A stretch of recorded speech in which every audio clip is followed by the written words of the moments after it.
Dr. Garry J. Shaw, I extend a very, very warm welcome to you on behalf of all of us for so readily agreeing to Jason's request to address us. And I extend this welcome to you on behalf of the Museum of Bombay, the CSMVS, the trustees, the chairman, Mr. Shirsagar, the Director General, Mr. Sabyasachi Mukherjee, our co-hosts for this evening, the St. Xavier's College and the Principal of Xavier's College, Dr. Rajendra Shende. I also welcome you on behalf of the head of the Department of Ancient Indian Culture, Professor Dr. Anita Rane Kotari, who has joined us this evening. It's been quite a journey for both these institutions to invite you here today. And I think the whole purpose of this focus of what we do at the museum is exactly what you're doing, bringing world civilizations to our students and to our guests. And very importantly, especially in these COVID times, distance learning from Oxford University, which has a forte for this, is right here in our homes with us. This ongoing stream of education is what we really appreciate. And that you're doing it, Dr. Garry, for us. Thank you very, very much. We are all going to be eagerly listening to you. And I can tell the audience that he has some excellent slides to share with us today, dealing with the invisible, experiencing Egyptian mythology. A few words about Dr. Shaw. He received his PhD in Egyptology from the University of Liverpool, where he also taught Egyptian history. Afterwards, he lectured at the American University in Cairo and now teaches Egyptology as a part-time tutor with the Oxford University Department of Continuing Education. He is the author of The Egyptian Myths, a guide to the ancient gods and legends, The Pharaoh, Life at Court and on Campaign, and War and Trade with the Pharaohs. He also writes on archaeology and world heritage for newspapers and magazines, including the Art newspaper and the prestigious Apollo magazine. A little bit about this lecture. To the ancient Egyptians, mythology was not simply a collection of tales of past heroes and the activities of gods. It was something lived each day.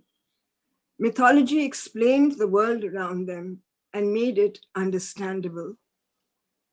Deities manifested in and oversaw the forces of nature so that an active mythology permeated every aspect of daily life, while mythological explanations were provided for falling ill and for good days and bad days, among many other things.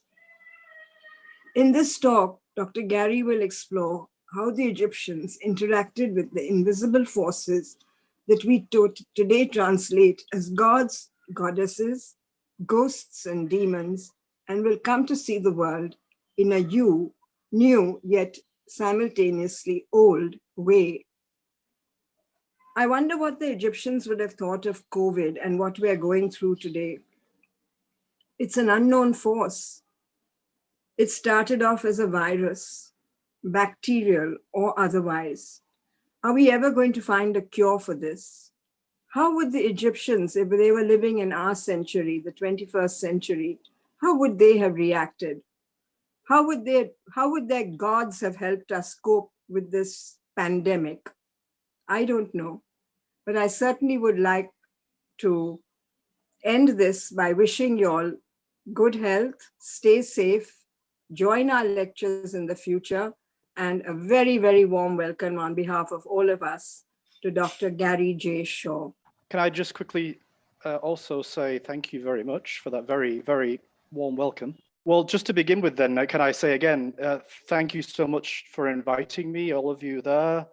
That was such a warm welcome and I feel really happy to be here, and it feels Really wonderful to be able to give this lecture to you, and as was mentioned in the introduction there, maybe help you see the world in a in a sort of new and old way at the same time. That's part of what we'll be doing here. And I will very much briefly, unfortunately not too much, but maybe we can talk about it later, go into a bit about health and disease in ancient Egypt and how they did deal with this type of thing. So maybe we can talk a bit more about that later on. Okay.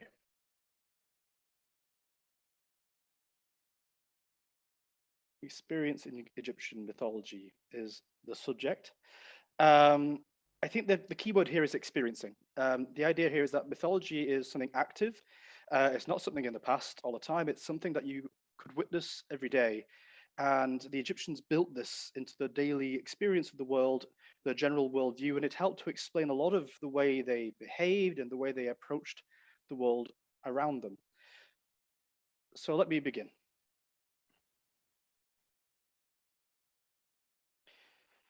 So let's say it's 4,000 years ago. You step outside of your home and you see something very similar to this. This is a picture I took a few years ago in Egypt. But this actual view here isn't really changed much. I mean, you've got the nice fertile land in front of you, some greenery. At the very bottom of the screen, you can see a bit of sand. The Nile River flowing through the center, bringing life to this whole area. The particular day I took this picture is a little cloudy, but often it's much more sunny, of course, in Egypt with perfect blue skies. Now, from our point of view today, we can go outside like this and look at the sky and look at the ground and look at a river.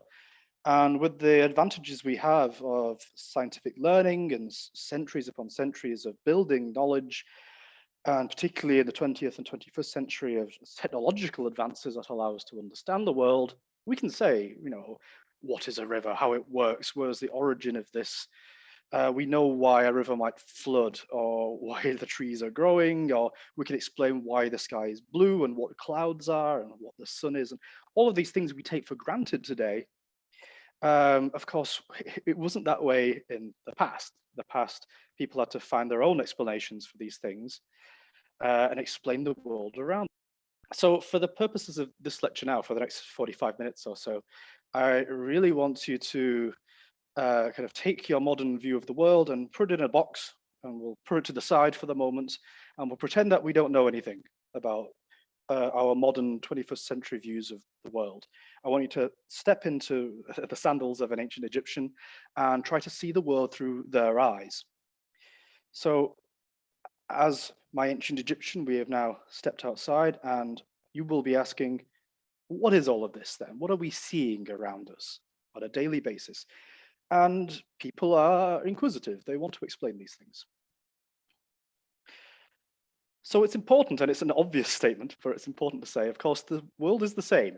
The ancient Egyptians saw the same world we do, but of course formed different answers when they were trying to explain what they were seeing. To them, this it's observation and explanation.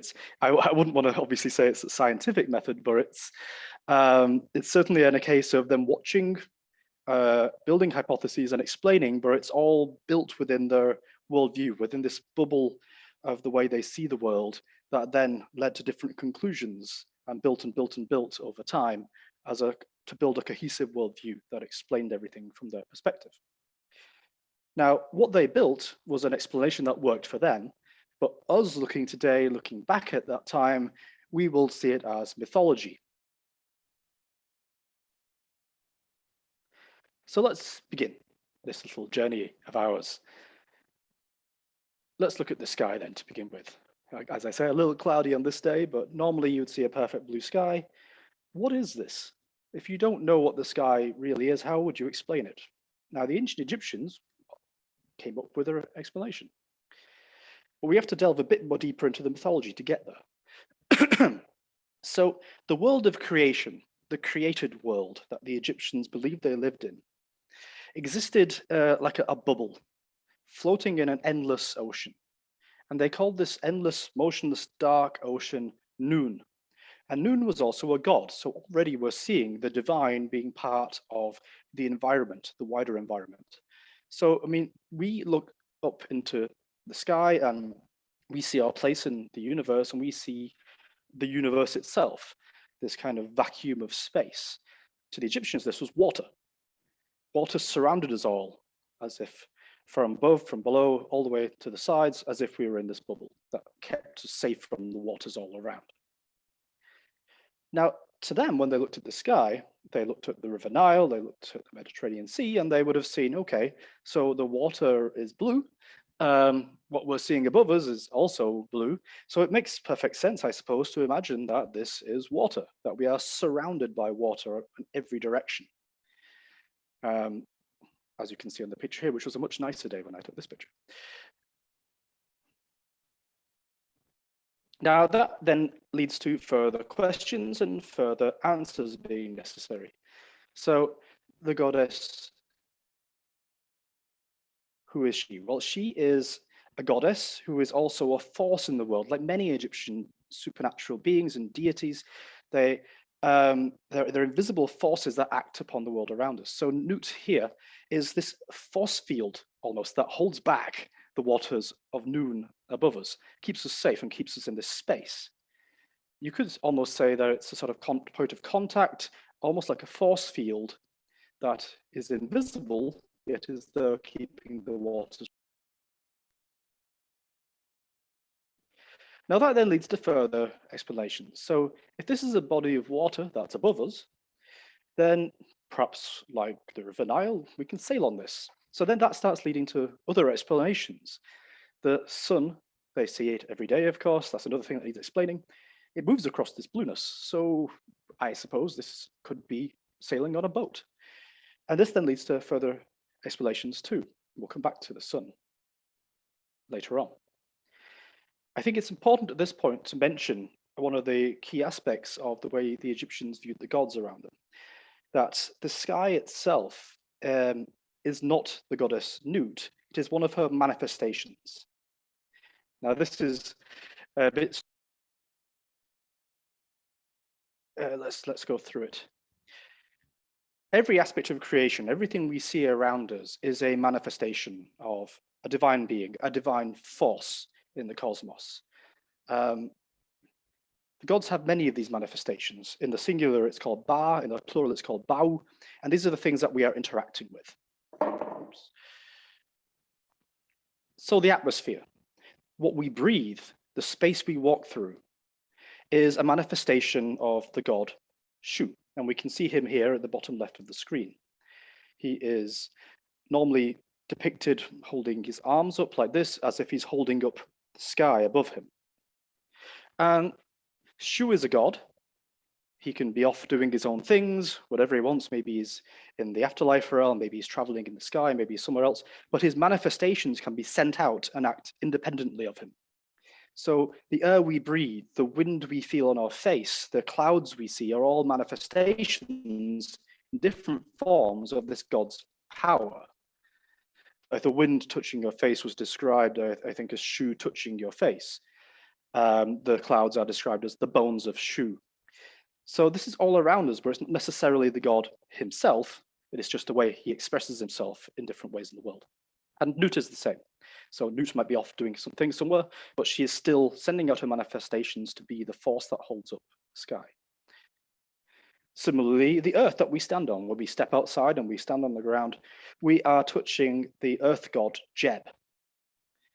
So another force that is manifesting itself in a particular way that we interact with on a daily basis.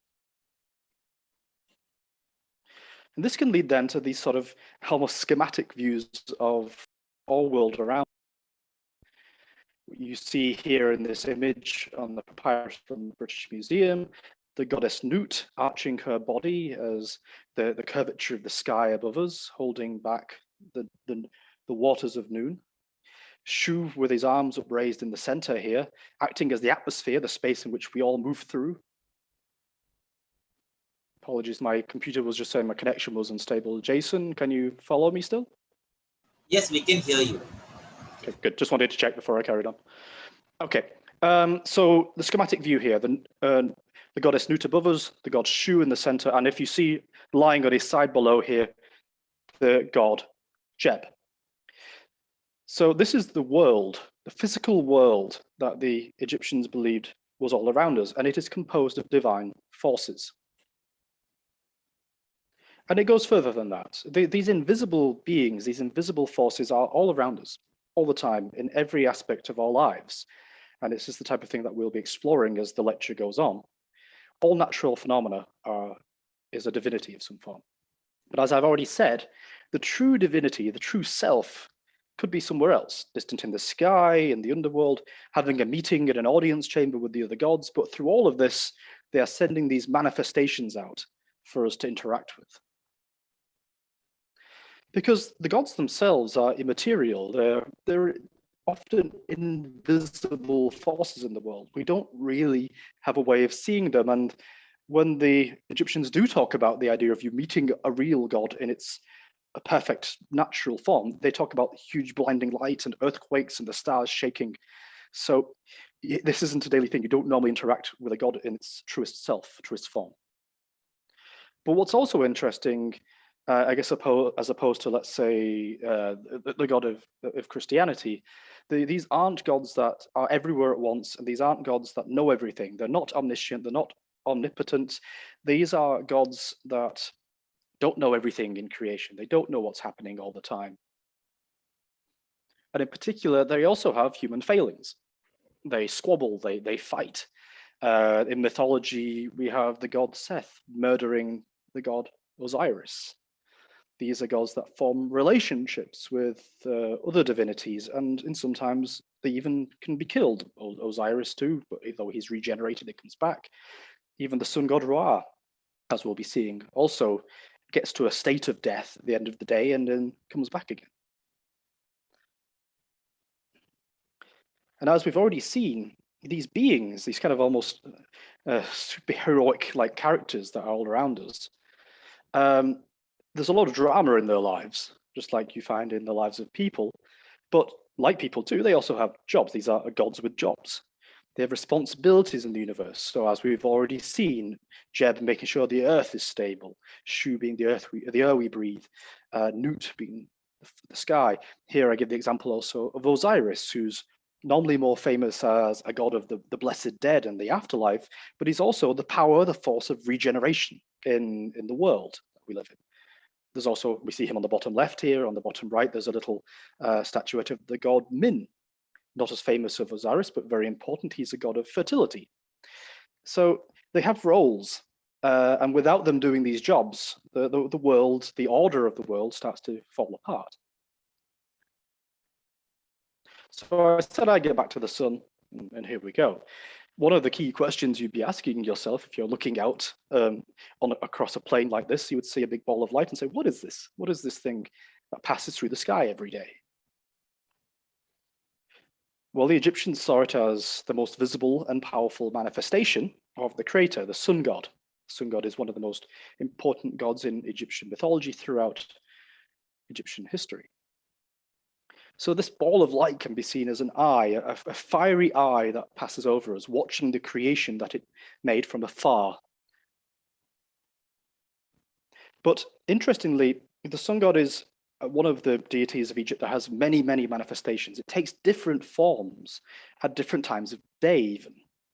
When it changes its form, it changes its manifestation and it changes its name. So the sun god has many names. So in the morning, as the sun rises, he is called Khepri or Horakti. And in the form of Khepri, he is normally shown as a dung beetle, imitating the way that a dung beetle would push a ball of dung along the ground, making it roll. This is the form that the sun rolls over the horizon into the morning. But there are also other associations too. The word Khepri has connections with the word to become. So it's kind of becoming, this kind of early stage in the sun's life is becoming.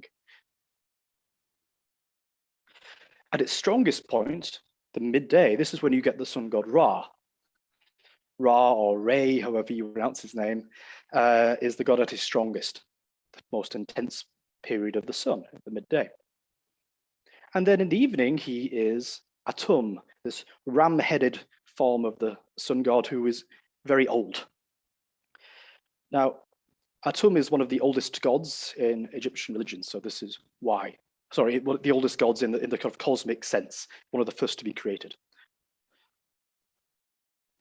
Now, what's interesting here is that there are many, many references in the mythology to rebellions against the sun god. This isn't a stable place. There is a constant tension and conflict between the forces of order, represented by the gods, and the forces of chaos that are often trying to unbalance the world, try and end it in some ways, to make chaos overwhelm order. So these rebellions that we get described in the mythology connects with this tension. Now, what's interesting is the times they happen. So mythology tells us that the sun god is attacked at sunrise, at sunset, midday, also at the beginning of the year, and at the end of the year as well. These are key moments. Now, the point is that these are all times when the sun is at his most weakened state, normally it would seem. So this is a daily mythology. The sun god every day is born anew. He's like a child in the morning or a baby. At night, when he's passing over the horizon, he's grown old and he's meant to be very elderly, very frail, and not able to defend himself anymore. So these are times when he's attacked. So this is that daily combat that's going on there, and the forces attack him at his most vulnerable times. You might say then, what about midday? This is an interesting one that shows just how much the Egyptians observe the world around them, because it seems that they notice that when the sun hits its zenith, when it gets to the highest point in the sky at midday, it appears to almost stop for a moment. And they notice this very tiny moment of pause from their point of view looking at it.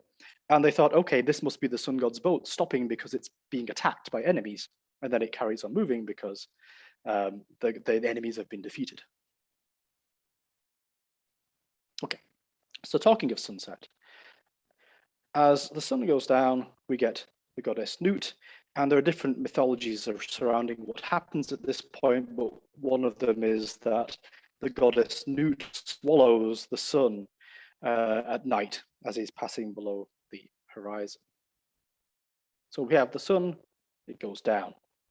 And that reveals then a completely different in a celestial environment that also needs some sort of explanation, particularly in the ancient world. Of course, there's no electric lighting and no lighting pollution, so you have perfect views of the night sky. It'd be very impressive.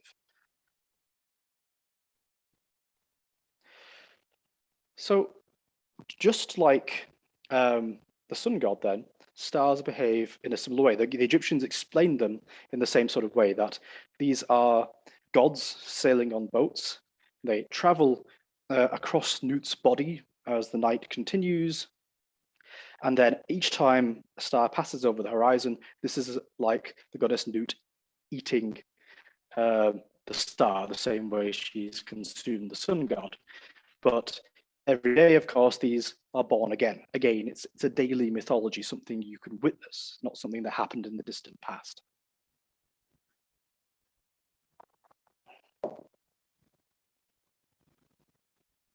And they were also keen observers of the planets as well. The Egyptians did watch the heavens, the skies, and keep accurate records of what they were observing, it would seem. And just like the stars, just like the sun, the planets were regarded as gods sailing on boats. They had individual names, sometimes different names, and they were called as a collective the stars that know. Now, of course, certain planets are visible with the naked eye. I think it's Mercury, Venus, Mars, Jupiter, Saturn. I think were the planets that they could observe and they give names to. I think, if I'm correct, and I'm just checking back of my brain here, but they called the planet Mars Horus the Red, which indicates that, I think I checked this at some point, but you can apparently see that the planet Mars has a sort of even a reddish tint, even from this distance with the naked eye. So they kept an eye on these things. But probably most prominently at night, of course, is the moon. The moon was seen as the deputy to the sun god, and it kind of makes sense if you think about it. It's the same shape, the same size in the sky. It comes out at night when the sun god's gone, and starts watching over us the same way the sun god had been doing during the day. It's also very prominent. Now, as it's the deputy to the sun, the mythological connections then are associated with the god Thoth. Thoth in mythology is regarded as divine scribe, but also divine vizier, prime minister to the king. It was his job to keep the administration running when the king isn't doing it himself. But Thoth has also many different meanings in Egyptian mythology. He's a god of wisdom. He's the inventor of writing. He's a wise advisor and has a prominent role in many myths. And so there is a connection here with the moon, the sort of the wise god Thoth watching over us every night when the sun god's disappeared. But it goes beyond that. And this is a key aspect also of Egyptian mythology, that there's never normally a single explanation for something. You get multiple explanations that coexisted. They never really threw out an idea. One of them must be correct, but we don't know which one. So it's a good idea to keep all these different mythologies active at the same time. So the moon could also be regarded as Horus's weakened left eye. Now, in mythology, the god Horus fights with his uncle Seth for the throne of Egypt. And in this combat, Seth rips out one of Horus's eyes, the left eye. And so the moon, as a sort of weaker form of the sun, or as a weakened celestial thing we'd see it passing through the sky, it was associated with this event, the ripping up and destruction of Horus's left eye. And this was connected with the phases of the moon. So this again kind of cycle that we'll be living through, this mythological cycle where the eye is full, the eye is torn into pieces, the eye is destroyed, the eye is then fixed by a god, normally Thoth, who repairs the eye. And this is the phases of the moon, but it's also symbolic of the restoration of order.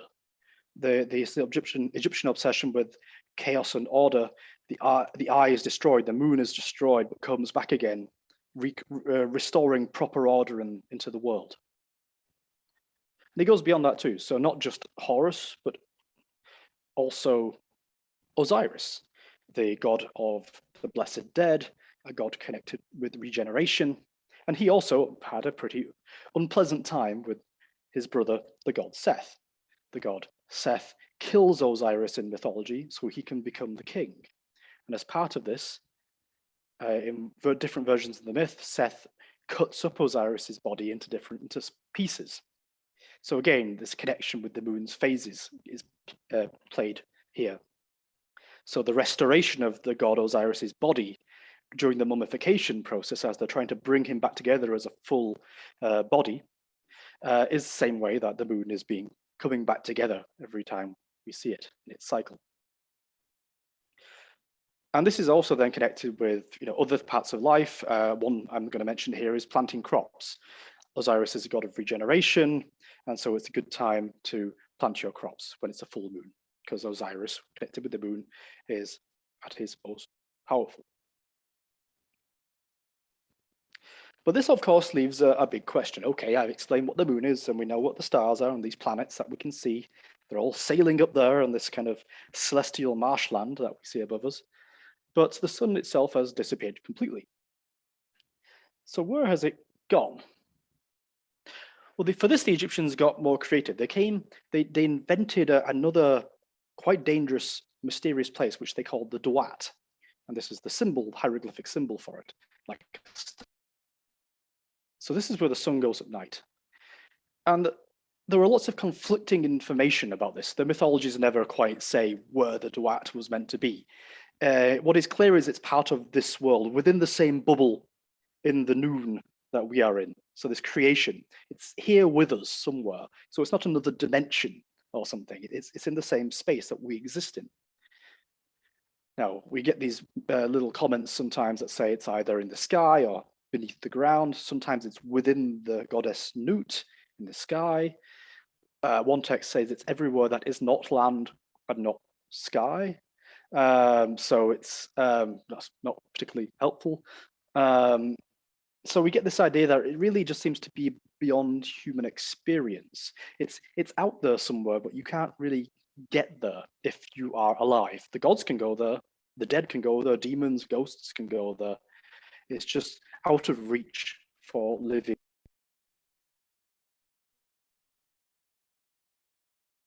So the sun god goes on this daily journey. It does it every night. It passes below the horizon in this kind of death-like state almost, and it goes on a journey to be regenerated. In the middle of the night, the 6th hour, the most important event occurs when the sun god reunites with Osiris and uses Osiris's regenerative power to energize itself to be reborn as a child in the morning again. But this is a dangerous journey. It's not easy. It was meant to be difficult. And so every hour of the night is blocked by giant doorways, gates, fearsome snakes and demons that the sun god and his followers have to pass in order to reach this state of regeneration and rebirth. And throughout it all, he is pursued and attacked by the chaos snake Apophis. This is the great enemy of the sun god, who's always attempting to destroy him. But of course, the sun always rises again, which means that Apophis is being destroyed every night. He's being defeated. And here we have an image of an Egyptian sticking knives into the body of this giant snake, which was trying to swallow the sun. But again, it's a daily mythology. It's something that we are living through every day from the ancient Egyptian perspective. Now, we know a lot about this mysterious place called the Duat because of the famous Book of the Dead that Egyptians, if they could afford it, would be buried with and would help them guide themselves through this place. Because it's not just the sun that goes to this place when it's in this state of death. This is where people went to as well. If you died in ancient Egypt, you would pass through the Duat on your journey to be judged by Osiris in the famous weighing of the heart scene, which you can see on the right of the screen here, when your heart was weighed against the feather of Mart, which is the concept of justice and order and balance in the world. So the Book of the Dead is almost like a travel guide through this place. It describes locations that you might go to, describes the people you might see, food and the drink you might find along the way, but it doesn't mention distances. So it's hard to really reconstruct it properly, but it gives you at least an idea of this kind of strange realm that everybody believed they would pass through in death. For example, they talk about the Lake of Fire. This is a picture of it from a papyrus. Now, we're told that the Lake of Fire was a place that if you encountered it, evil people would be burned, and so encounter a second death. But if you had lived a good life, if you were blessed, you would receive nourishment, you would get food and drink from this, and it would be a good experience. Similarly, the Duat was full of mysterious mounds, and the numbers differ depending on the different books of the dead, but they don't look like hills, as you would imagine. They have these weird schematic style to them, which you can see here, and I'll just focus. So this one, which is called, Great and High, and is green. This is the fourth mound you might encounter as you pass through this mysterious place. But it's an unusual shape, and so on.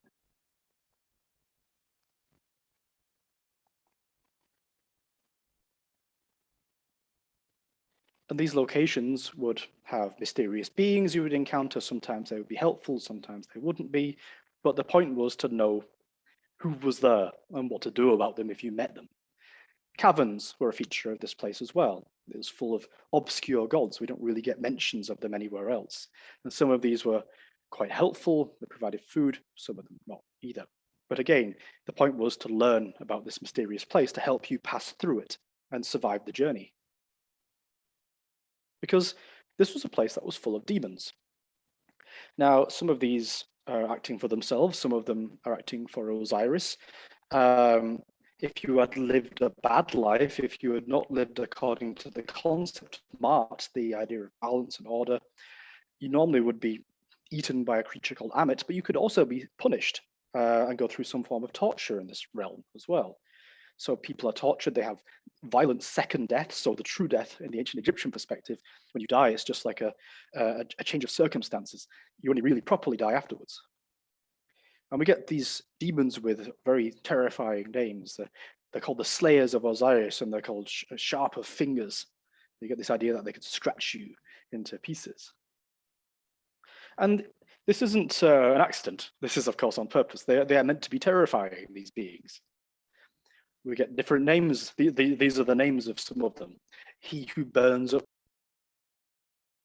He who eats hearts for food. And of course, in the ancient Egyptian point of view, without your heart, you can't pass judgment. You need it for the bounce, to bounce against the feather of Mart.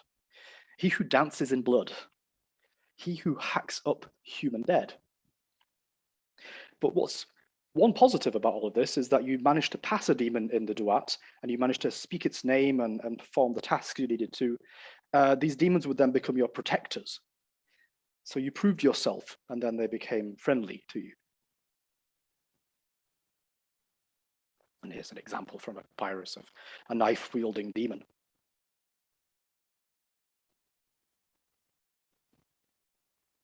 You would also encounter some quite unusual things in this bizarre place. So spearing a snake called Him Who Swallowed an Ass is from spell 14, the Book of the Dead. And here's a nice drawing of the snake who swallowed an ass being speared off so that, to keep it at a distance. Or dangerous crocodiles, which we're told in spell 31 are out there to try and steal your magic from you, which you need to get through this place. And also giant beetles. This is the Apshai beetle, which is clearly fought off with a giant knife. Okay, so let's leave the Duat now. We've successfully passed out of this bizarre either underworld or mysterious place in the sky, and we've returned to the living realm. So what is the land from the ancient Egyptian perspective? Well, we've already seen that it's the god Geb. That's what the basis is of the earth that we're.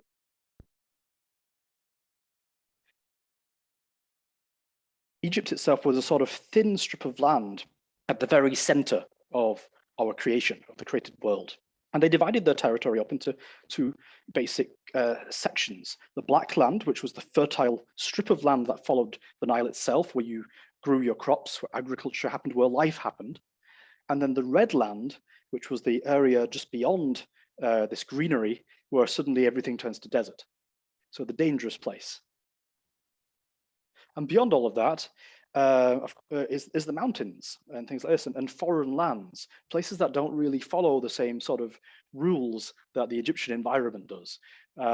Places where the rivers don't flow in the same direction, or where you get lots of rain, where it's not as flat, and people have different languages and so forth. So the Egyptians had these different divisions for the world around them.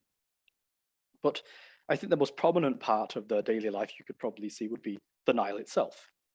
It dominates Egyptian life, and it dominates Egypt today. Egypt simply could not exist without the Nile stretch of the desert in northeast Africa. But interestingly, the Nile itself is not really personified as a god or a divine force independently. I say that because all water that was entering the world is from the noon. So this expanse of water that exists outside of creation. So any water that comes in, whether it's rain or groundwater or the Nile, it's all part of the noon flowing from the outside. So it wasn't independently treated as a divinity. Although sometimes it's called the sweat of Sobek, which is a crocodile god, and probably doesn't make you really want to, I think, swim in the Nile if you think you're swimming in a god's sweat. But what did have a divine force behind it was the inundation.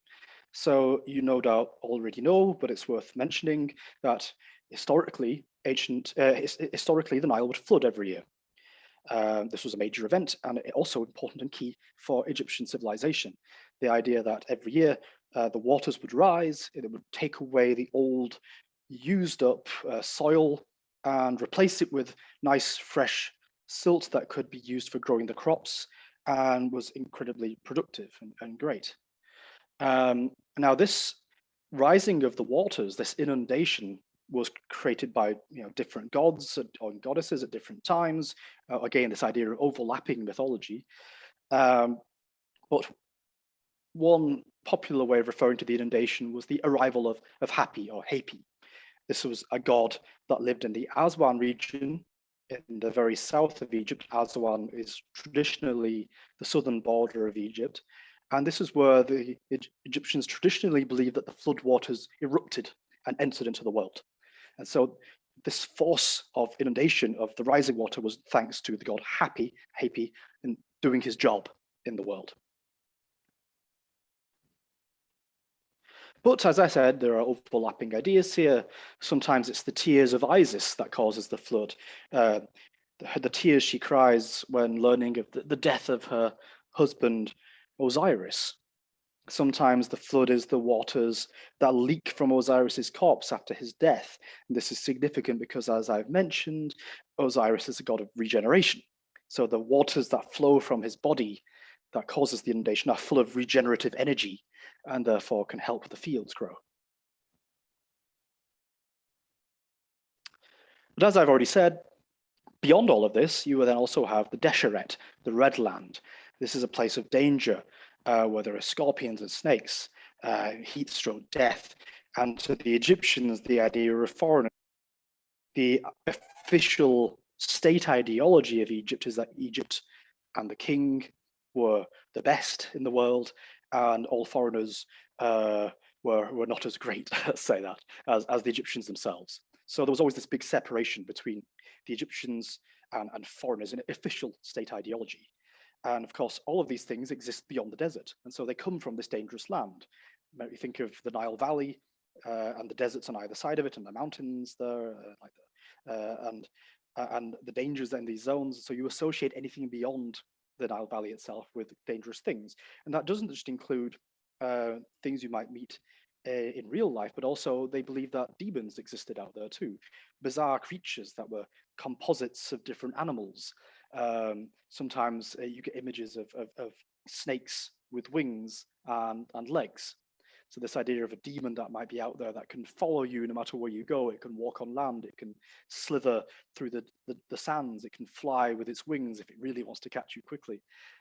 These things were thought to exist out there in these kind of dangerous desert places. But then this is all the stuff that's just around you. But what if you wanted to contact the invisible forces yourself? So this is the last section I just wanted to focus on now quickly. Because sometimes you might want to be in contact with one of these divinities. So this is the front, or one of the main gateways to Karnak Temple, the Temple of Amun-Ra in ancient Thebes, modern Luxor. Now, it's important to think here that the way the Egyptians treated their gods. Temples were not places where people came together to meet. They weren't like mosques, say, or churches. These were exclusive places. The only people who could get to the god at the sanctuary of this temple was a high priest, or the highest priests, and the king. Everybody else had to stay outside. It's a bit like a king in a palace. Not everybody could walk into a palace and go and see the king. Not everybody could walk into this, which was the house of Amun-Ra, and see him. His priests were more like servants looking after him on a daily basis. In fact, if you pass through this gateway, you get to the first court here, and maybe this is as far as an average person might be able to get, and this would have to be probably on a major festival occasion, so not even on a normal daily basis. So this meant that you had to be a bit creative if you wanted to get a god's attention sometimes, because the god is often inside the temple. He had a statue in the sanctuary, and although this was not the god himself, the Egyptians did not worship the statue, but they did worship the invisible force that could possess or inhabit this statue. And through that possession, eat and drink and wear clothes. But that doesn't help you as an ordinary person. If that god is inside the temple, you can't get at him.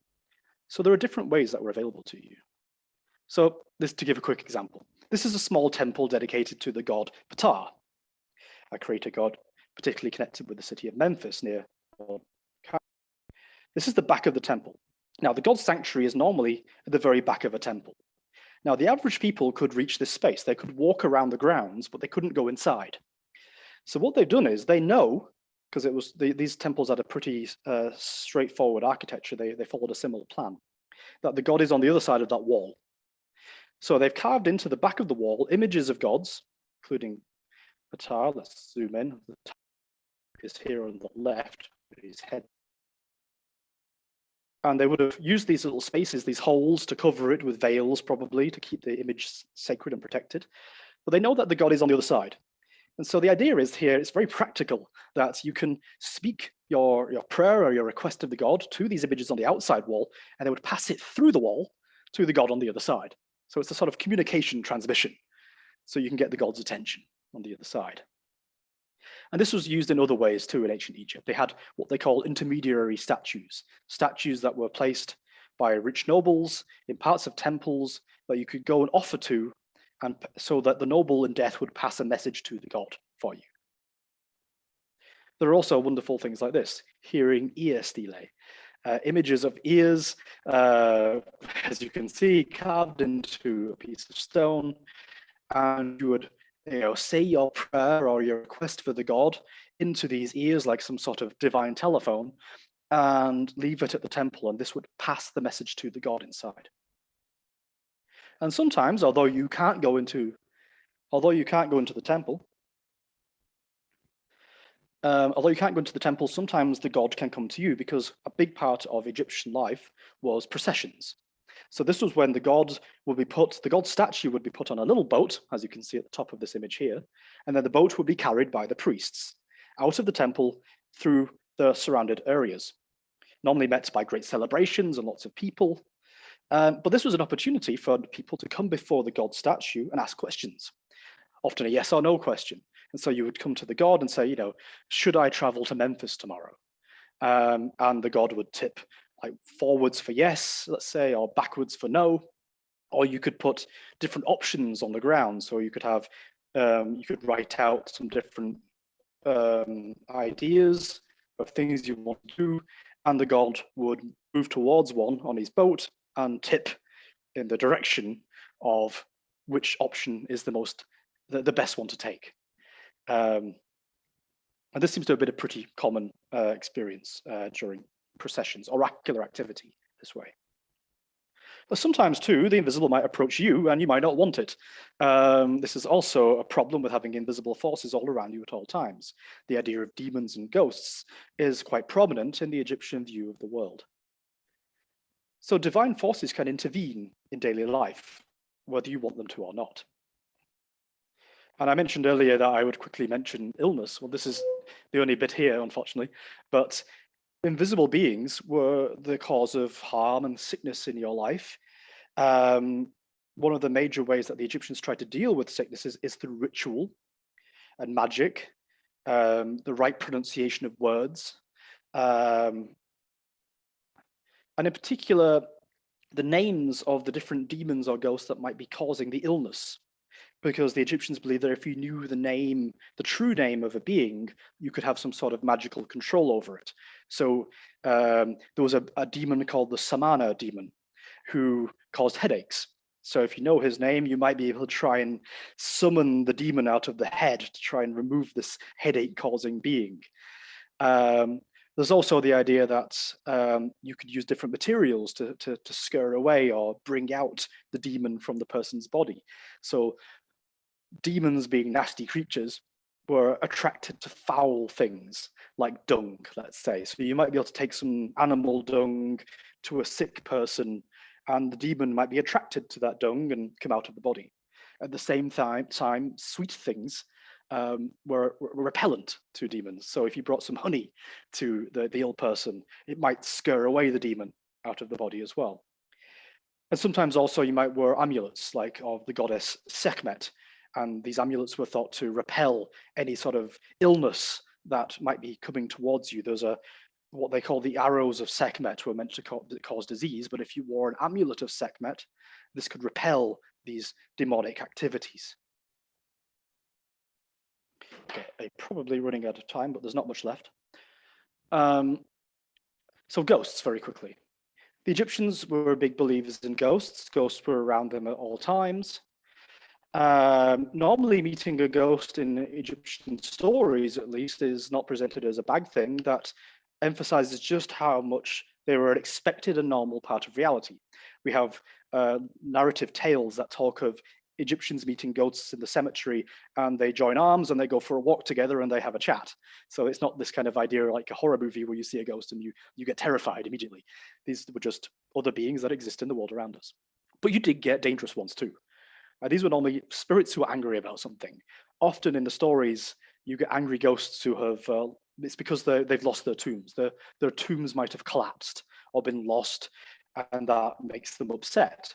And so they come to the living to try to get them to But they can also haunt you and threaten you if they feel like you've done something wrong.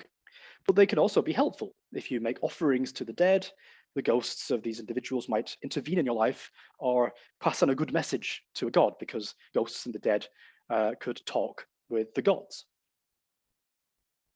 But in general, if something bad happened to you in life, if you had some bad luck, misfortune, this was often blamed on ghostly activity or demons.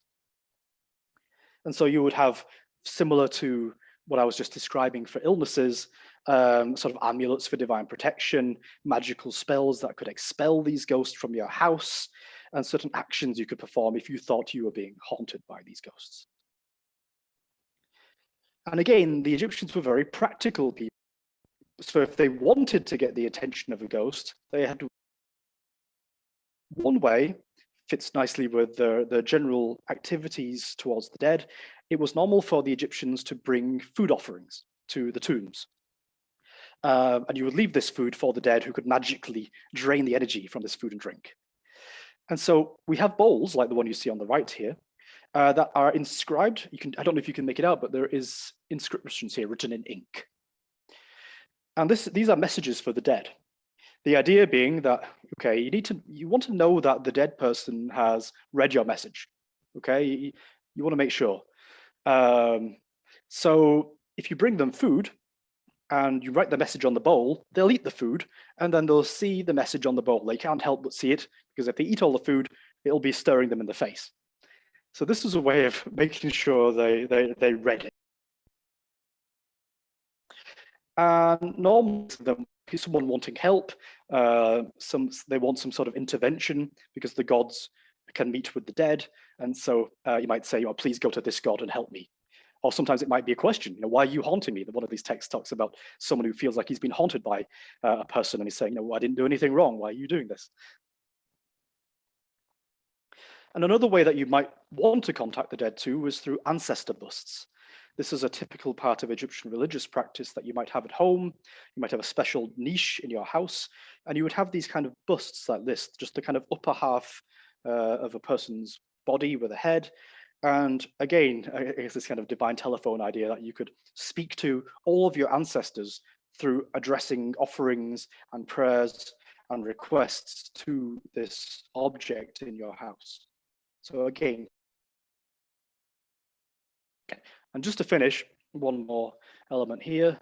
There was a major event too, just to emphasize how much the Egyptians had the friendly relations with the dead too. At Thebes, modern Luxor, there was a yearly festival called the Beautiful Festival of the Valley.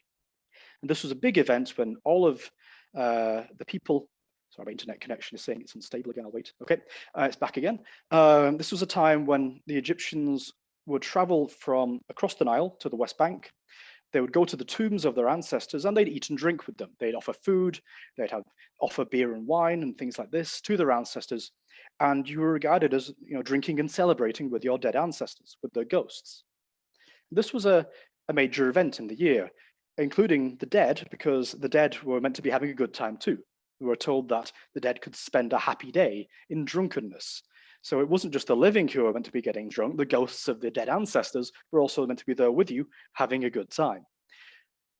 And this was temples. The temple loaves of bread, they provided alcoholic drinks so that everybody could have a good time and drink with their ancestors. Now, this wasn't simply a case of, everybody just getting drunk. Drinking and getting drunk in ancient Egypt had a ritual aspect to it too, because the kind of drunken haze that people went through was thought to kind of break down the barriers of reality and bring them a bit closer to the dead, and maybe in a way that they could perhaps interact with them better. Okay, so to take us back to the beginning then now, just to finish off on, this is what I showed you at the beginning, the world as we normally see it, a world of rivers and clouds and the sky and everything. The same world the Egyptians saw, the same world. But I'm kind of hoping through this kind of crash course I've just taken you through of Egyptian religion and the invisible forces, that maybe part of you now can see the world in a different way, that you're not just seeing the reality as we understand it, but you might be able to be closer to this kind of schematic view of the world as the Egyptians understood it. And maybe this will help you understand them better when you see objects in museums, or if you visit Egypt. Try to think of the world and the things you're looking at through this prism, this viewpoint, and you might feel a bit closer to them, despite all the thousands of years that have passed between them and us. Okay, I think that is, so if I want to hand back over.